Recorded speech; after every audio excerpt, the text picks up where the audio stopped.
if you actually want to be healthy, and this is true for a human and for the whole planet, for an ecosystem, you have to enrich your relationships. Welcome to Commune. We are on a mission to inspire, heal, and bring the world closer together. There's just this beautiful experience that I've had in the recent weeks since last being with you, Charles, that reminds me of the importance of human fellowship and the opportunity to be in the flesh together. And those early mornings that we had hiked up those hills, those dry California hills, and sat there and had the opportunity to meditate together a little bit on top of that hill for the first time.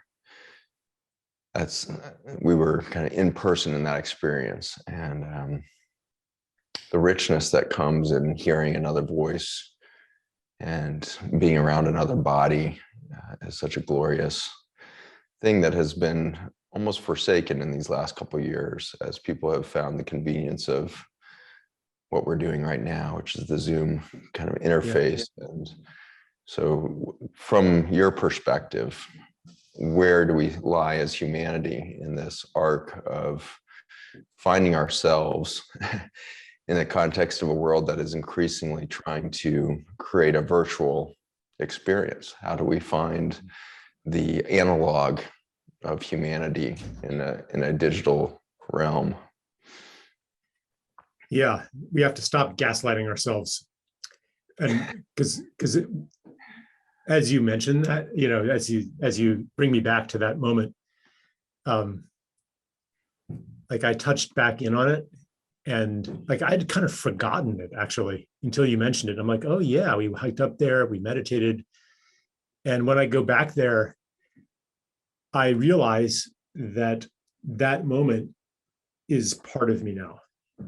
Like that it is a vehicle of some kind of information that is different from the kind of information that you can reduce to bits and bytes and zeros and ones.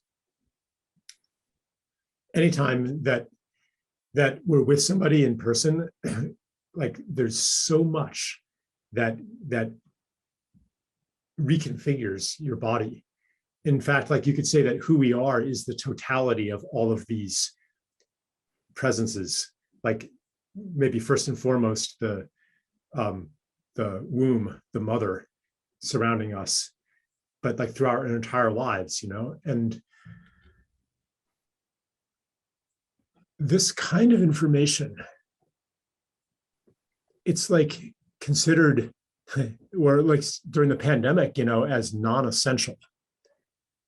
And in a way it is non-essential. Like you don't die from isolation, at least not right away, but you become impoverished, like on a soul level.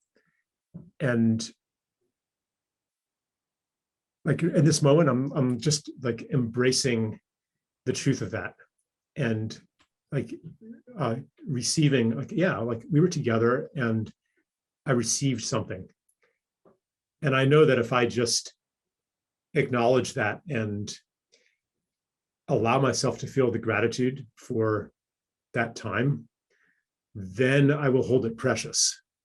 And that's what we need to do. And when I said about gaslighting, it's like knowing that that is precious, but then telling ourselves that it isn't, and living in a way that denies the preciousness of each other.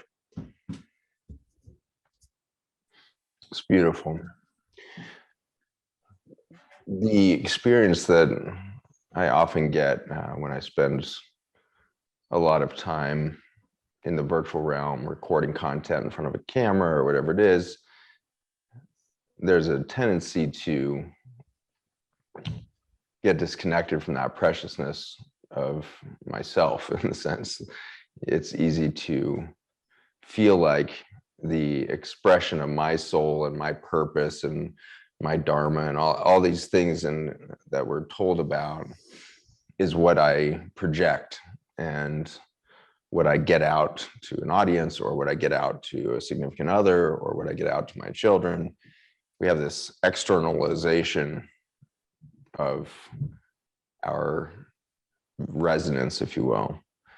And we tend to metric our experiences. Hold on. I like that. Ika's very upset. She's very territorial. So when someone knocks on the door, she does her job there. Yeah. She's like this big, she's like a tiny little thing. You can tell. And that dog suddenly feels on purpose and externalizes signal. And so it's almost a perfect example. Is like that dog is now metricing its success of externalizing its presence and letting everybody know that this is its territory. And I think we all do that to some degree. I wake up in the morning and I'm in my perfect zone, just as your dog was just a moment ago. And then life starts to happen and I start barking and I start doing all of this external demonstration that I'm here, this is my zone, I'm useful. And yet the preciousness of being alive is never the barking and everything else. The preciousness is what it feels like to be alive in so many ways, that it feels good to breathe deep. And every time, which I'm blessed to be in a lifestyle where it happens a few times a week at least, I find myself in a group where somebody says, all right, we're going to start by breathing deeply. And I know that inside of me, there's a little bit of an eye roll that happens in those first couple of seconds. Like, oh, geez, here we go on the breath and mindfulness. And yet by the time that first breath gets back out of my lungs, I feel way better. And that's that reconnection to the analog experience of being alive, rather than this near virtual experience of projecting yourself outside of yourself through that bark. So what is your thoughts around a world in which we have been asked to social distance, and then we created a whole lifestyle around that? We all stopped going to the office and we're virtual and we're doing these things. And yet, it seems like that would have been the perfect opportunity for us to do this preciousness of self and really self-reflection. And yet we saw almost the opposite phenomenon, where we saw, domestic violence explode. We saw substance abuse explode. We saw this, chasing of the drug effect, 10x increase in consumption of digital media. All these things happened. And so in the very opportunity, at that very opportunity where we find ourselves with a moment, our brain is looking for the next distraction instead of going in. Is that a forgetting? Did we forget how to do that? Or it's so important not to pathologize ourselves in this, like when I see an addict, including myself, chasing online information, or whether it's a fentanyl addict or whatever, like I see a malnourished person. And because in-person togetherness is such an important form of nourishment that we as a culture don't really recognize and value, we tend to let it go. Like that's the first thing that gets sacrificed when there's a pandemic, for example. So we had people who were already malnourished because of the patterning of society, because the migration to online life didn't just start with COVID. So these people already malnourished, then entering new depths of malnourishment, desperately hungry for the things that cannot come through a computer screen. And so, of course, they responded in all the ways you're describing. And because I just noticed how I start to shrivel up when my social horizon is circumscribed by my office here at home, my home office, and my Zoom camera. I cannot thrive like this. Even breathing together. So I was just on a Zoom call yesterday where we started by breathing together, and I had that eye roll too, because I couldn't actually hear the other people breathing, and we weren't breathing the same air.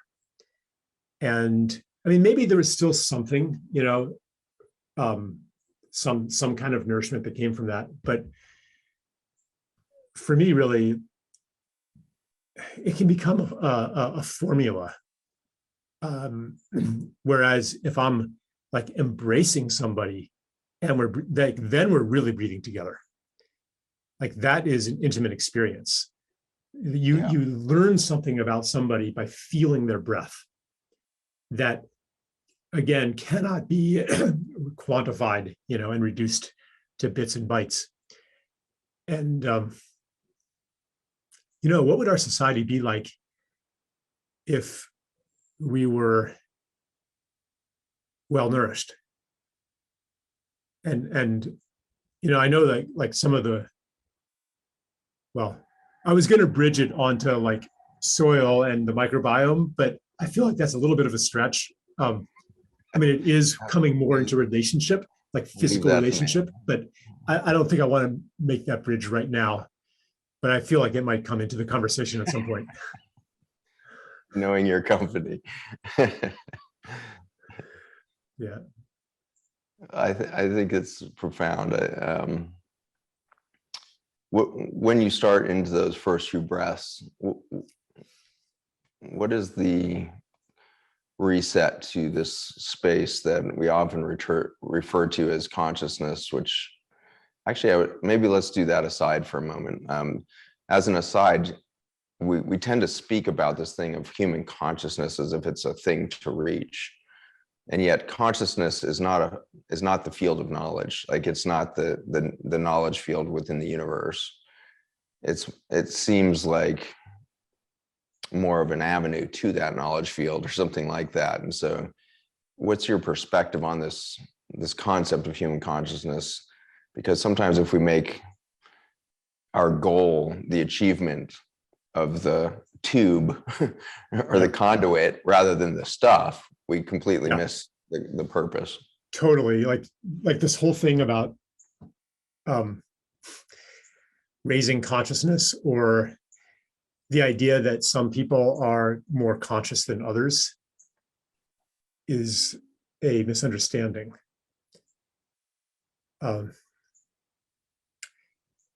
We are consciousness. So you cannot be more or less conscious. What can happen is that you can become conscious of things that you were not conscious of before. That's like what you were saying. It's like the observer, the tube that can visit any part of the field of knowledge. And so what we really are striving for when we talk about expanding consciousness or raising consciousness or doing conscious capitalism or conscious business or conscious this or conscious that, really what the yearning is we recognize that there's something that's been in shadow that we have not been conscious of, that we really seek to bring into our awareness, to become conscious of that. And yeah, when something enters into consciousness that hadn't been there before, then it changes everything. It changes who you are, what you choose, how you know, how you relate, simply because you are attending to things that you had not attended to before. Yeah. And the power of attention is what brings something into the body. Like it becomes, anything you pay attention to becomes part of you. Like when we were together a month ago, like even when we were not talking, which seems actually was most of the time, we were like in each other's field of attention. So like when you pay attention to anything, you are no longer who you were before that. You take on something, you take information in. I like to, I did this with my son one time. We were hiking and there was a frog on the path. And I was like, hey, come on. And we just like squatted down and for 10 minutes, just gazed at the frog. The frog gazed right back at us. And finally, after it was a good 10 minutes, the frog hopped away. And I said, I think this was Matthew. I said, close your eyes. What do you see? And there's the frog without any effort at visualization, it's like imprinted onto you because we gave it so much attention. That happens when we are with somebody and we give them attention. They imprint like that. That's a kind of information, it comes in and forms something in you.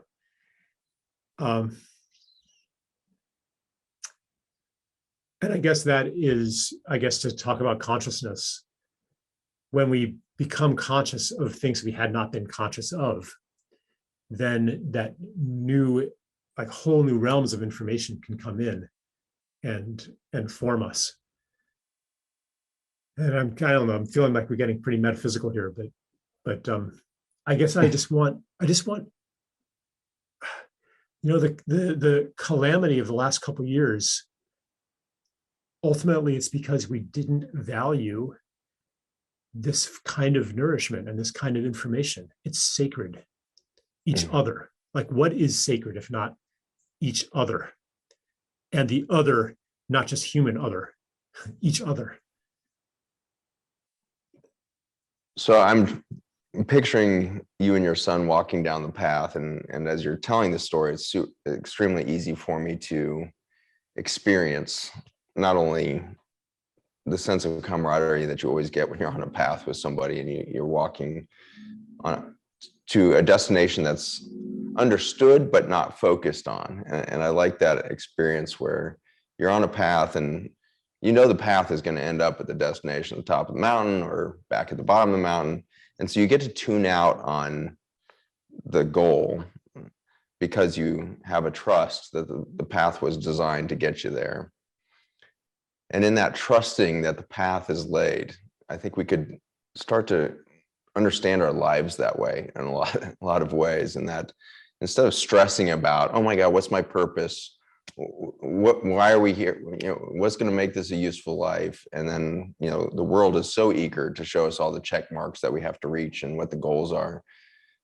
But the beauty of a hike is obviously in the meandering of the path that will eventually get you to the destination that you trust is going to be exactly where it is, because it. The path wouldn't have been laid if it didn't get to the destination. And life is just like that. And I see that in hospice all the time, where it's just, this person got to exactly where they were supposed to be. They expressed an ancestral history. They expressed an epigenetic experience of being shaped by their environment and their relationships. And at the end of the path, they get to get these glimpses, these snapshots back in time of the beauty that they experienced and the heartbreaks they experienced. And they get these snapshots of the journey. But the sad thing is, I think too often I find myself not doing the hike very well. And that a good hike is where you're really enjoying the meandering path, not worried about the destination, but experiencing every twist and turn. You come up over the rise and you see the new vista. You take that hard turn around the oak tree and you find the little bubbling creek to your left, and there's a frog in there, as you guys have seen. And so I can get lost for my focus in life of like, oh my God, I hope the destination is right, not realizing my soul had laid the path by the time I showed up, I think, and it wouldn't have been laid. My life is too precious. It's too miraculous that 70 trillion cells are being animated by some sort of light energy for a duration of time that requires that body to be reinvented every millionth of a second at the atomic level and completely replaced at every cell in the body every 7 years in its journey. It's all such a miracle. And yet we fail in that. And I turn the corner and I'm worried about my destination. Then I see a frog and I have that tendency to pull out the cell phone and take a picture of the frog instead of putting my attention on it. And so what are some of those lesions that would, what do you think the root cause of our failure to realize that the purpose is to be on the path, not to reach the end of the path? And our purpose is to be aware of. I love the way you're speaking of the beauty. And perhaps the whole purpose is to have this universe within our awareness. Yeah, wow, there's a lot in that, Zach. This image of like taking a picture of the frog. I I see that happening so much, like any event, any like birthday party, any celebration, any wedding, any get together. It's like the cameras come up and it's like this anxiety to record everything, to possess everything, to control everything. It literally gets in the way. Like you have a camera now between you and the actual experience. So it's like we're colonizing even the in-person experiences with the digital mediation, and not engaging, like not being fully present in life. And as for like, there's a image, I think it's in Sufism especially, of the garden of forking paths as a metaphor for life. So it's not, and it gets like really mysterious. So like the garden of forking paths is laid out for you, but there are still choice points on that path, which doesn't mean that you're always at a choice point. And it doesn't mean that you can forge your own path necessarily. But there are moments where that have been laid out beforehand, where we get to choose who we're going to be. This actually, interestingly, I was on a podcast a few days ago, and he had actually just interviewed you. And he was like, yeah, Zach was talking about scarcity thinking and abundance thinking. And what do you think about that, Charles? And I said, yeah, there's an awful lot of artificial scarcity that we have created. Like, for example, the scarcity of touch, the scarcity of breathing together, the scarcity of pure water, the scarcity of darkness and silence, the scarcity of beauty, like so many things that we've created a realm, a built environment, an economy, that scarcity of money, scarcity of health, let's say that too, which comes from the scarcity of relationship and the scarcity of all these other things. But there is actually also an innate scarcity in the realm that we live in, which is that when you choose one thing, you're choosing not something else. When you go down one path, you're not going down another path. For example, like I chose to have a baby with Stella and to be there for that baby and raise that baby. And like, that was my 40s, like I cannot also have a 40s in which I chose to, live in a monastery for 10 years. Like, and this actually is the defining gift of incarnation. The defining gift of incarnation comes through this kind of scarcity, that you can choose any path you want, but you can't choose every path. So I'm intrigued by the concept that you're laying out there of this free will phenomenon. So, Yeah. it's obviously one of the oldest debates in philosophy itself. I do see the diverging paths, and in biology, I see it when we're looking in a petri dish of isolated human cells that may, stemmed from an intestine at one point, but it starts actually with one cell, and then we grow that one cell into a cohesive cell membrane, because we've learned to support the proliferation of human cells, and their capacity for replication is kind of shocking. Like, you can take just a few cells and then the next couple of days they proliferate, and within 4 or 5 days you have a completely cohesive gut membrane that's grown itself in a plastic petri dish, completely isolated from the original source of the human that it came from. So it's somewhat dumbfounding. Yeah.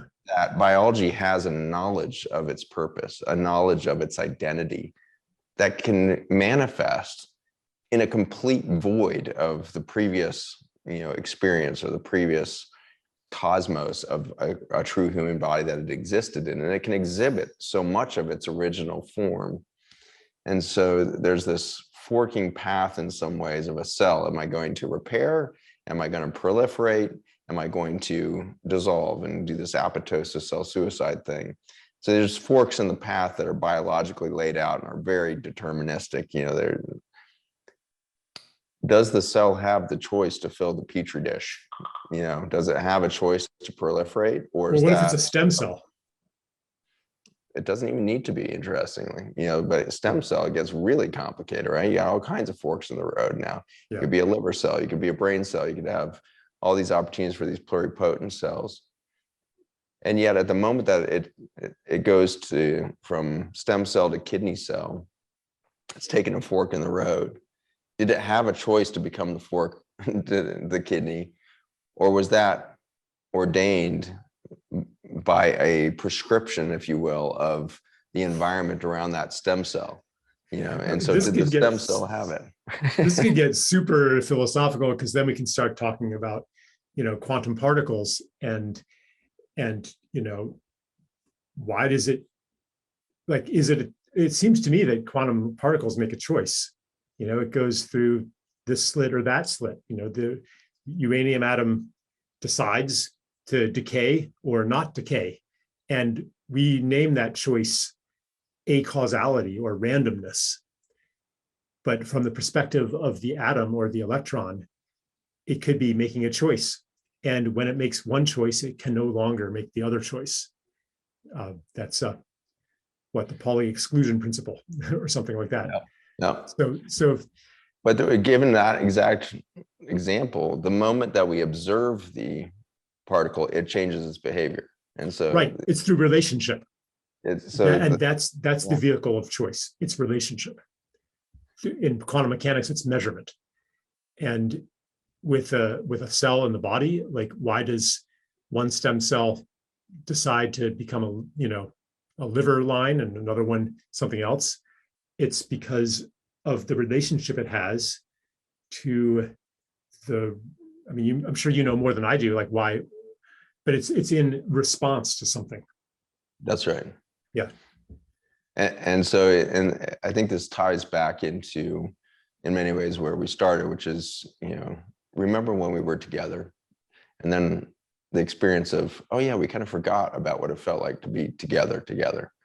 And we were on a podcast and we talked a few times, we exchanged text messages. I remember the phone call between. So I can do these touchstones of oh yeah, we've touched since then. But the memory fades of that. And I haven't actually gone back in my cell phone to look at the picture of the frog that I took last month that I thought was important to take, because Lord knows I didn't have time to take picture, go look at my pictures. But if I had just looked at the damn frog, I would carry that frog with me, and there would be a much deeper imprint, and there would be a relationship that would have changed all of the electrons in my body, because the frog did look at me, the frog did observe me, and vice versa. And so I changed the frog for my witness of it. The frog changed me for its witness of me. And all of the electrons in my body changed their spin as soon as the frog looked at me. Yeah. It's been shown again and again in quantum physics that the moment there's an observer, everything literally does the opposite thing. And so while it's intriguing that there's free will, I guess am I hearing from you a very intriguing new thought, which is the only choice that we have is either to be alone in isolation or to be willing to be witnessed. The only choice we have is what to pay attention to.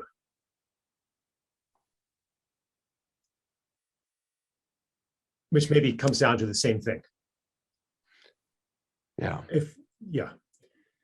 And this, what you're saying though about like the frog changing you through being present to it, it's related to what I was saying before about the kind of nourishment that we get from physical presence, and how important that is to be whole.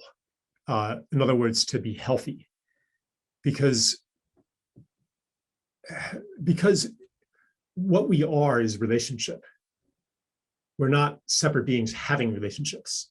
Like we are the totality of these relationships.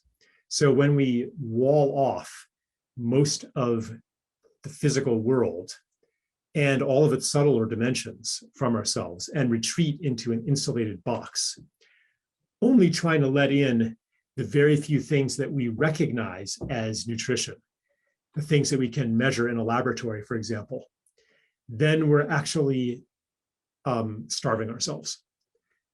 And this is like how this metaphysical thing circles back into the realm of health.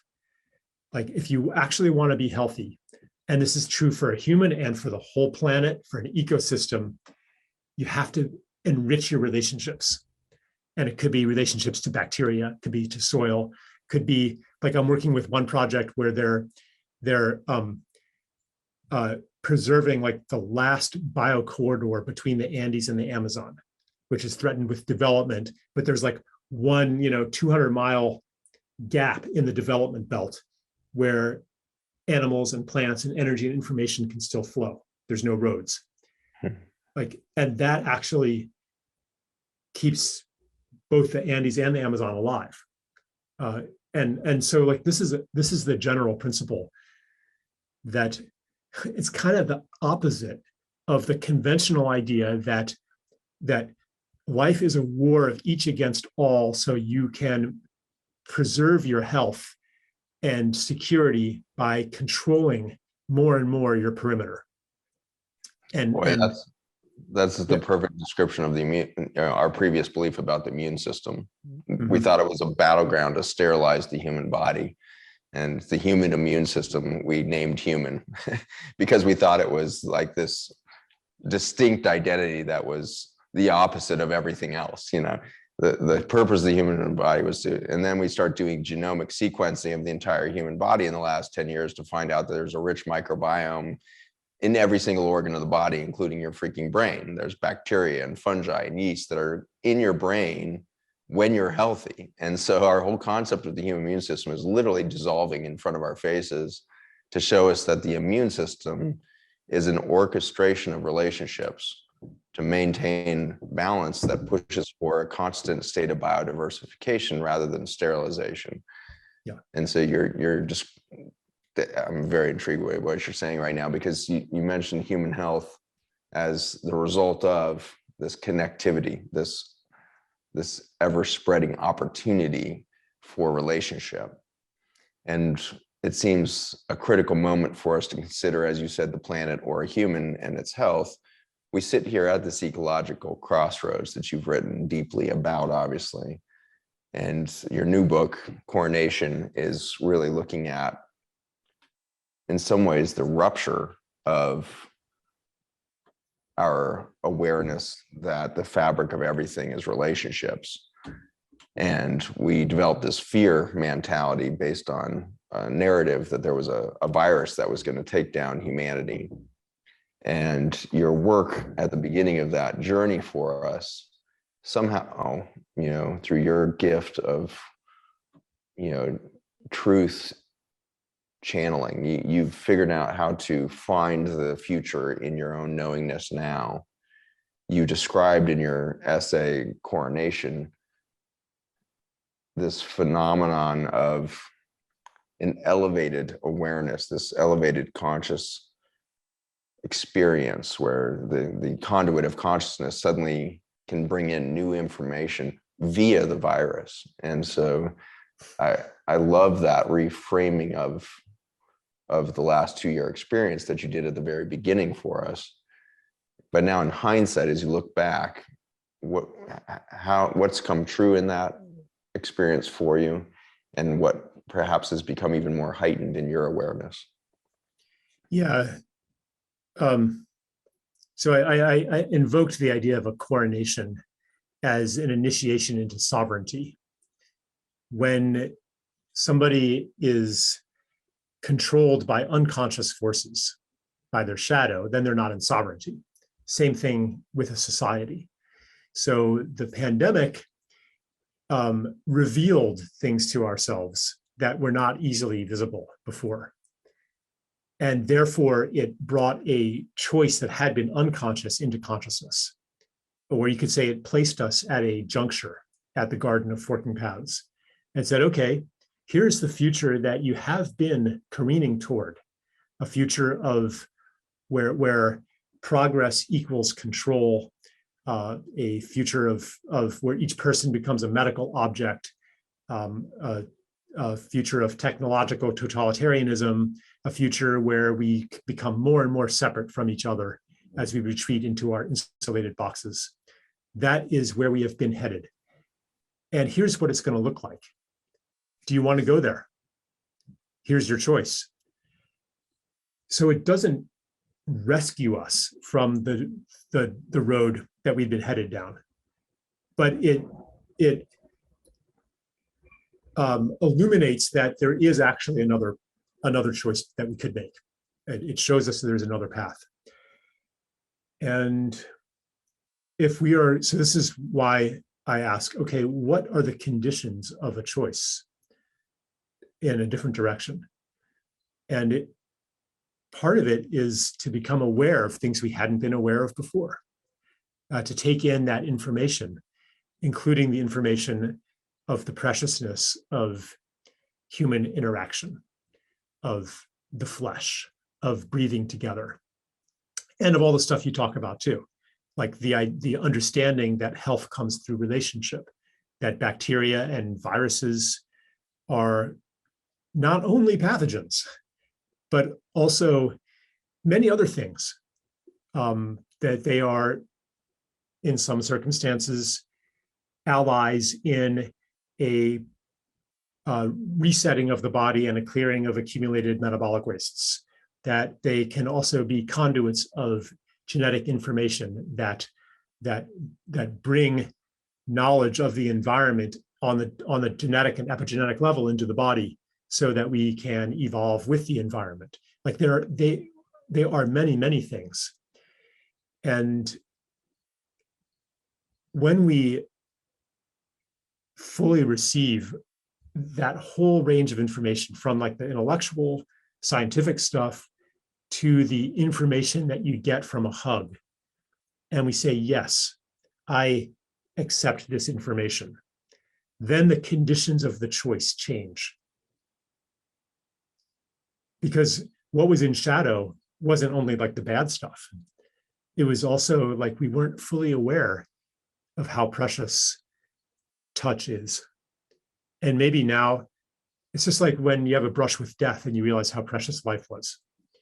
Maybe now we incorporate all of this preciousness into our choices moving forward. That's my hope. And that's why, I've kept writing about it, even though like sometimes I get assailed by feelings of futility.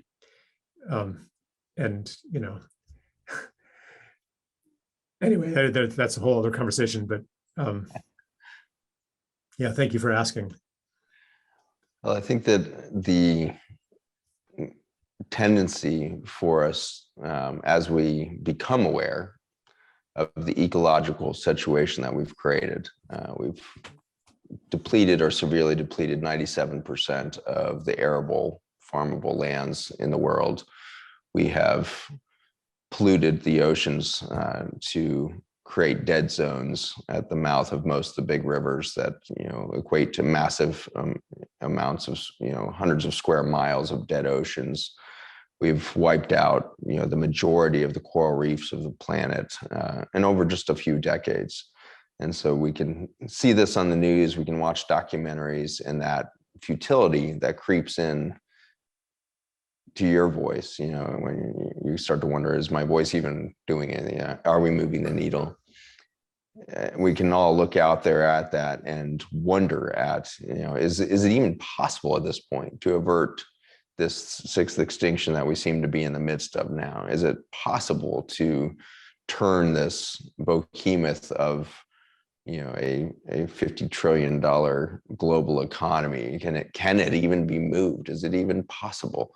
And so these are, this is what the kind of the flashback that happens. We see something like COP26 happen, and people fly in from all over the world to talk about climate crisis. Yeah, and their private jets, and yeah. And then you come Yeah. back 2 years later and you have the next, climate change, summit to reflect on the fact that things have gotten worse again. Yeah. And so that's kind of what we've been doing, is we've been documenting our demise better and better. Like our metrics of demise are Right. getting really good. Like we're getting really great data now on the rising temperatures of oceans, the rising ocean water levels, getting really great data on the amount of wildfires and why they're happening at higher rates. But the fundamental behavior that's perhaps driving those doesn't seem to change yet. And so Right. this is the fork in the road that we're at, obviously, is are we going to become aware and focus in on the tree frog phenomenon of our crisis, or are we going to move into this new future? And I think the mindfulness world we've done ourselves a discredit, or we've missed the boat in the sense that we said, well, we need human consciousness to rise, as if it's a thing that can move. It's a conduit that just moves into the knowledge field, as we talked about.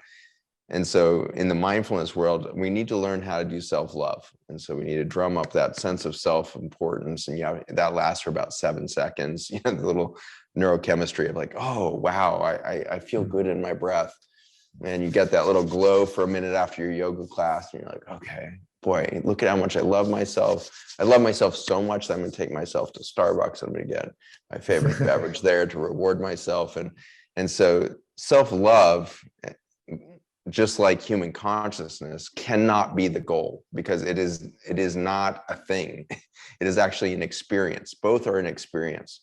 Consciousness is the experience of the capacity to receive, and self-love is the capacity to witness our beauty.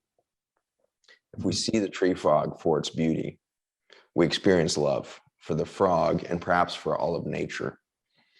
And so where do we find this path into what seemingly is impossible?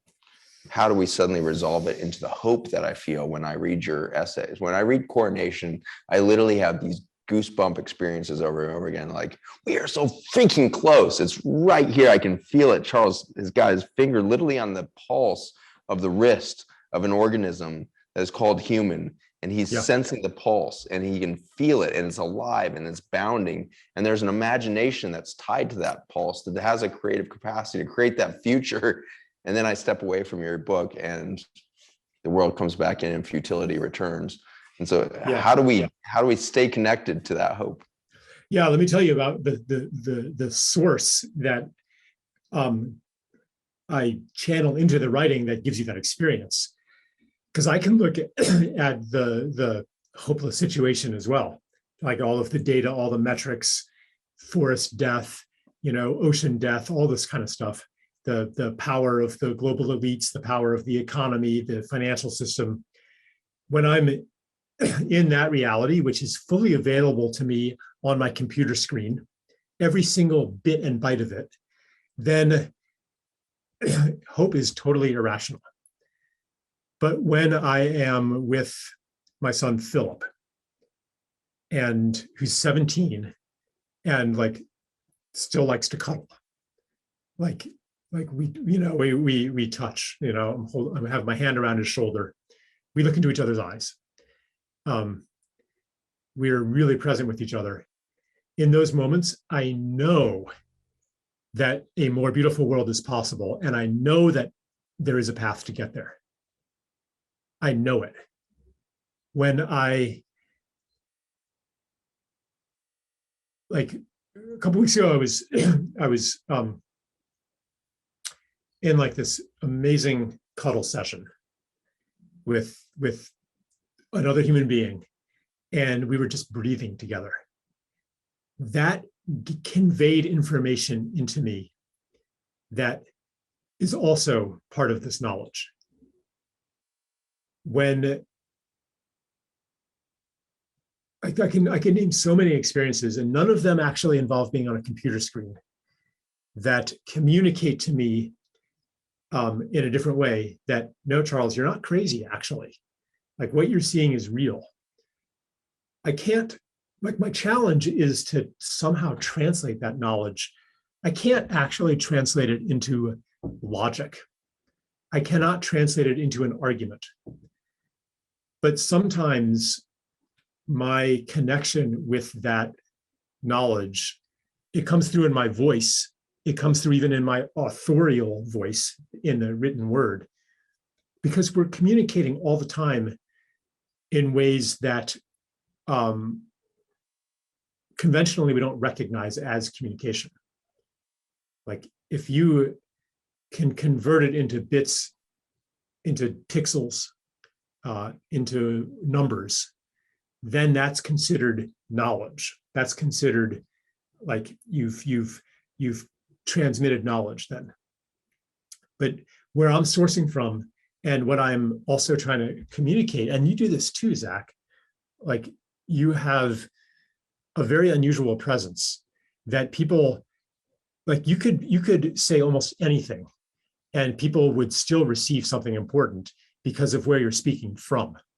And I'm not saying that the semantics are unimportant, like it comes through in that too, but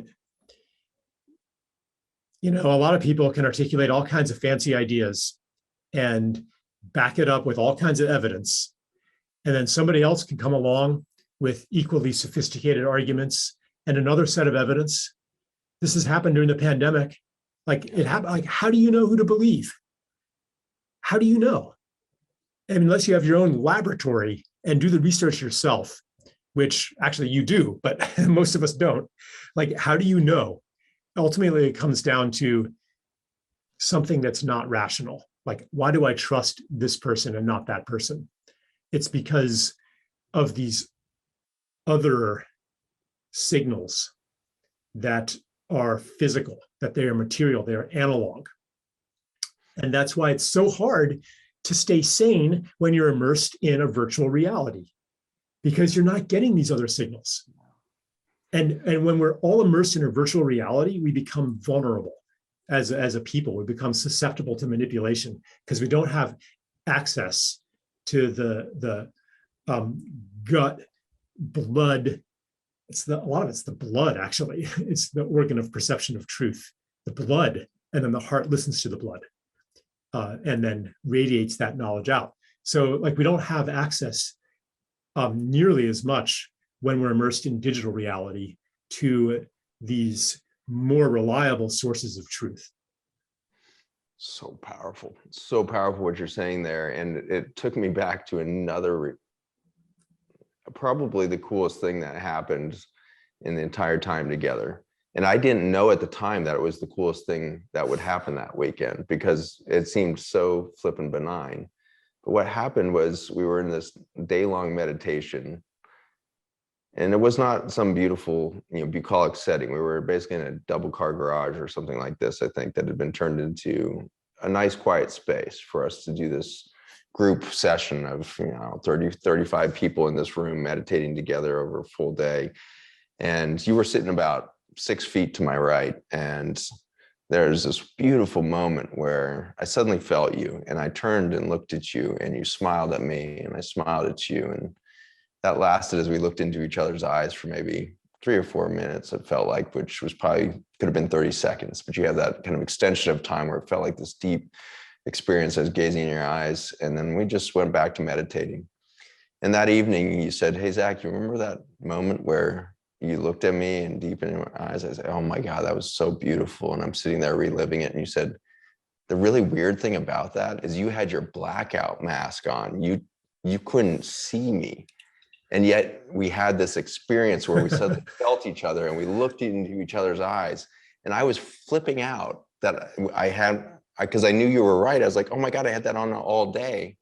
And yet my experience was that I had this tree frog moment of looking to Charles and so intent and looking at you. I could recall exactly the position of you sitting there and all of this. And so yeah, I'm intrigued by what you said, is that it doesn't matter what Zach says because it's not his words.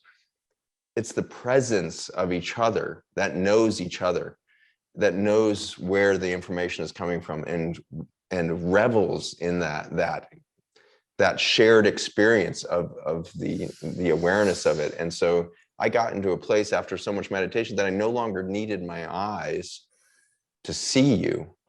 And I was feeling you. Suddenly, I don't know which of us may have had the inkling to make contact at that point. But I must have felt you have a sense of, because I remember seeing your head pivot. It wasn't like, you know, we both turned to each other at the same time. Right, at the same moment. Yeah, yeah. What was that like for you? Because you were staring at a dude with a blackout mask on. What was your experience? Well, like you even like nodded or something. Like it was, you know, we were definitely looking at each other. Yeah, and what I'm thinking is, what part of me suppressed that memory? You know, I came home, I told the story to Stella, like, I was like, wow, that was so awesome. That was really cool. You know, like in a way, like that proves it. That proves that reality is not what we've been told. That proves that human capacity is not what we've been told. That proves that causality is not what we've been told. It proves that the situation is not hopeless. If your despair does not take into account what is possible, what that moment says is possible, like miracle level knowledge. And like if your despair excludes that, you're not playing with a full deck. You are, again, like gaslighting yourself, saying that didn't really happen. What I experienced doesn't count. So I'm like looking at what part of me navigates as if that didn't happen. What part of me, it's not like I deny it. It's not like I say, well, that didn't happen. But I kind of behave as if that kind of thing does not ordinarily happen.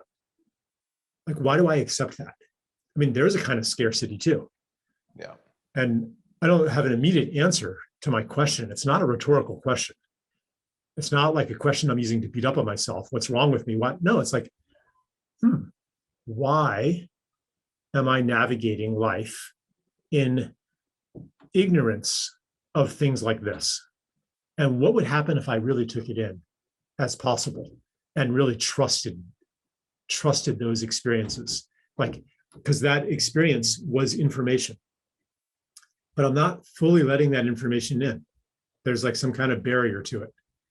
And so right now I'm just in this curiosity, like it's almost kind of scary, because actually it invites me into a level of trust that it just feels scary to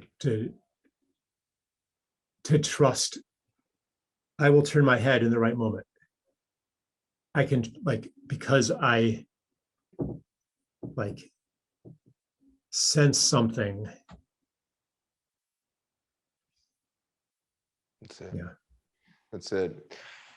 Buckminster Fuller has that incredible quote that says, you know, to change the world, and we cannot look at the current paradigm and be against it. You know, we can't go and be anti-current world. You know, Well, let me quote him exactly. He said, he would do that. Yeah. He said, you do not change things by fighting the existing reality. Maybe I can't remember it either, but basically he said, build a new model that makes the existing model obsolete. Exactly. Yeah. So instead, we create a future that makes the current status obsolete. And so the beauty of that, you know, extra perception experience that we had together that day is really speaking to the success that we're seeing at Farmers Footprint, our nonprofit. And like, as we stopped deciding we needed to teach farmers to farm regeneratively and consumers to buy regenerative stuff, like that doesn't actually solve the root cause of the problem, that we believe we're separate from nature and therefore everything is in scarcity, and therefore we behave through all of these pathologic extractive behaviors, regardless if we're eating organic food, conventional food, or regenerative food. The food and its input into our body is not the reason we behave we do. And so eating regenerative food doesn't suddenly make you a non-extractive participant in the current reality. So we realized we need to instead give ourselves the opportunity as a group to invite the world in to imagine together that future that would make today obsolete. And obviously that would have to solve for root causes of this scarcity phenomenon in our relationship to nature, and ultimately our relationship to food, and our belief that there's a scarce supply of it and there's only so much biology. So the invitation that I feel like you and I have the opportunity to express at the end of this hour together is, what is it going to look like to create opportunities for awareness that would allow for us to create this field effect? Because I think we see that when you pop in and you have a new thought of, it's actually possible for Zach to see me right now, despite that the fact that there's blocking his eyes. If you accept, the moment you accept that, and now you kind of revisit that a couple of weeks later, and you revisit that, you're like, okay, what's keeping me from keeping that as my truth? You know, how did it slip out? And so now you're reinforcing a pathway that it is possible that Zach and I can look at each other and sense that connection when there's a physical disruption of that, you know, relationship that seems to defy it. We're starting to reinforce the magic there. We're reinforcing the miraculous nature of our sentient beings. What's it going to look like for us to create the new world?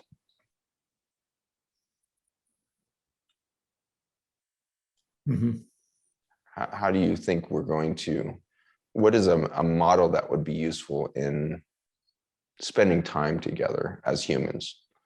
What would be the model for us to create that field effect of this miraculous universe that is obviously all around us? How do we reconnect to that miraculous state of the universe? Yeah. Do you think it can be done in meditation, I guess, is one thought? Is that something that I need to just improve myself and my connection to a divine state or God as it is? Or is that something that's going to require? I think it's not something that primarily happens through our making it happen, through our pushing, through our planning. Not that there is, you know, yeah, there is a time to push. There's a time to plan. Like, these things have their utility, but we don't really know fully the path to get there. We don't have a map, which means that we have to rely on a compass.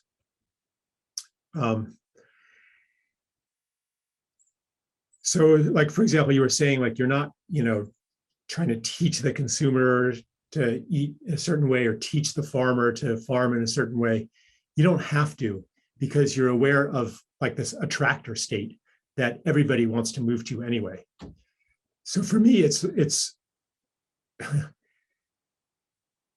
a function of gratitude, which is really the answer to my question of, like, how to fully take this experience in. It's to be grateful for it.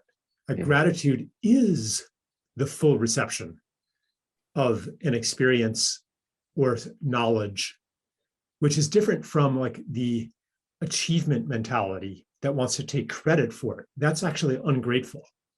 And it's actually untrue as well.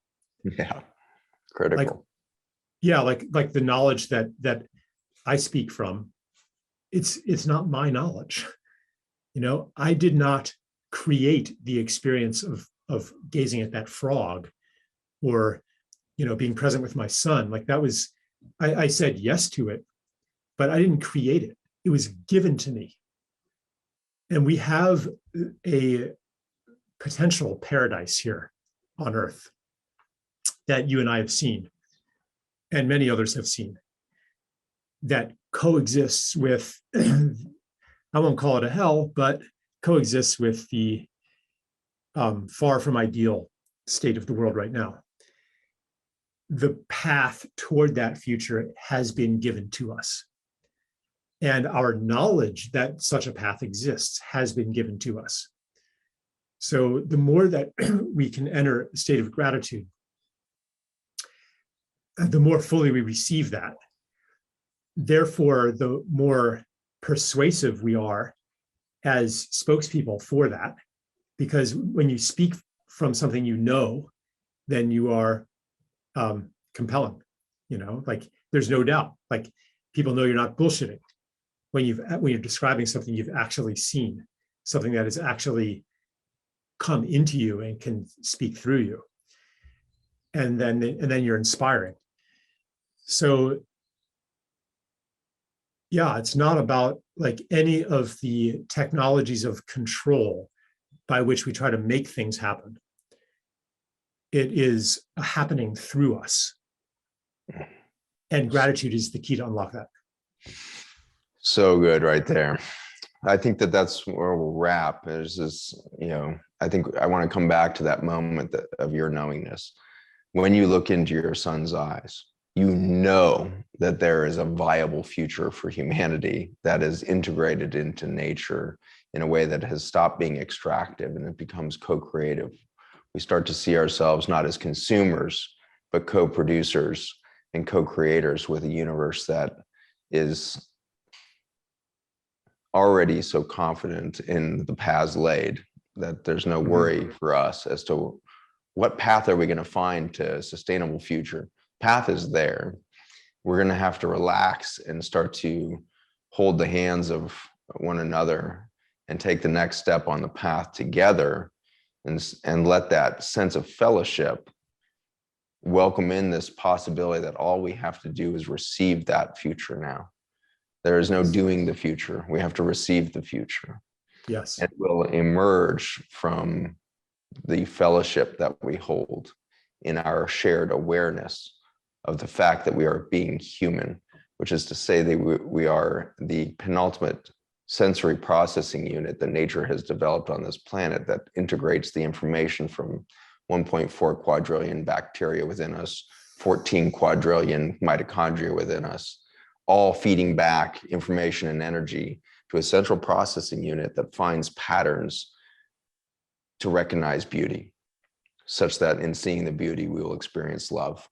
And so this is where we stand today, is a moment together to be in fellowship and remember the miraculous nature of being together in the analog state and the miracles that unfold in the invisible realm of the human body. So thank you, Charles, for the conversation. Blessing to be with you as always. Amen. Yes. Thank you. Hey, thanks for watching. If you like this interview from the Commune podcast, then click subscribe and check out this video right here.